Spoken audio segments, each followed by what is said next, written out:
I want to start with just the economic recovery and what it means to get back. When you look at what New York could look like even 12 months out from now, 18 months out from now, how different do you see it, and what does that look like?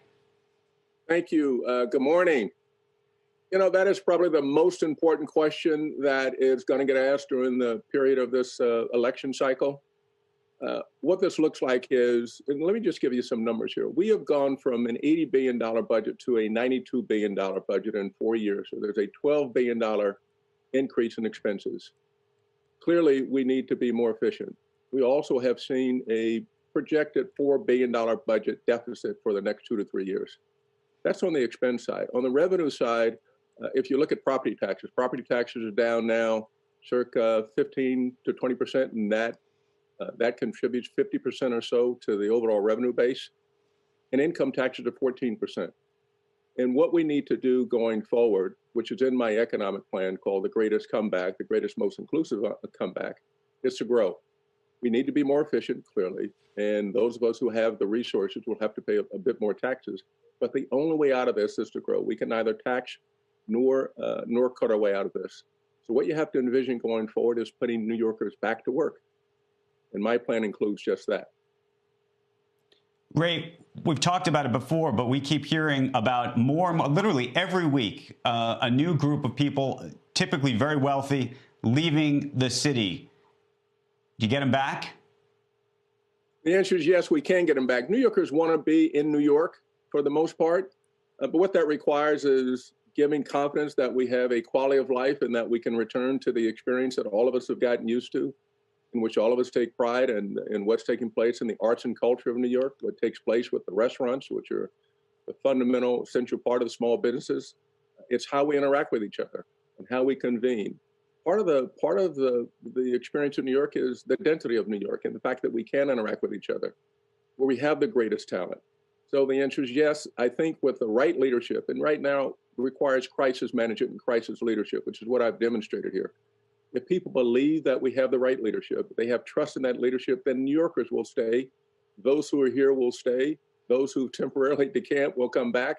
And those who aspire to come and compete in the greatest city in the world, they'll also come here. So we still will be the magnet for the best and the brightest that exists in this country and around the world once we are able to return the quality of life.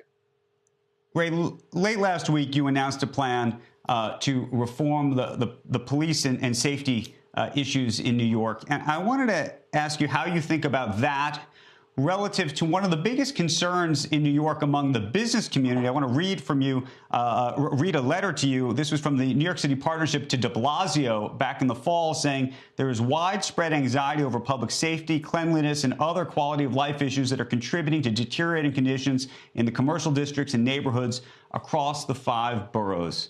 How does your plan deal with that? So listen, this is one of the fundamental issues that we have to deal with, and it's in my safety and justice policy that I outlined last week.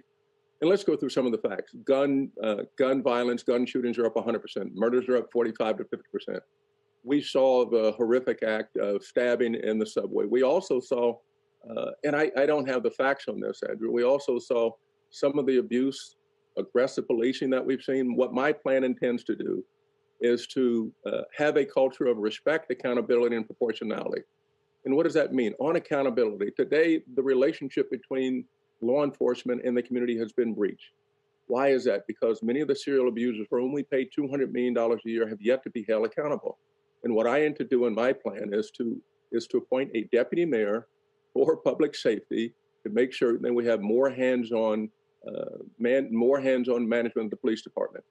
I also want to make certain that as we think about those people who are the abusers or the more aggressive ones, that we have a chain of command. We hold a chain of command responsible. I also want to make certain that we empower investigative authority for the CCRB. What my plan contemplates is that rather than take 48 days to get police footage, I want to have them have 48 hours. And I also want to be responsible, be held accountable. Also, what you recognize in the plan is we've included an emergency social services corps, which means that we can deploy alongside, if not ahead of, law enforcement, those people who can go in and take care of Mr. Lopez.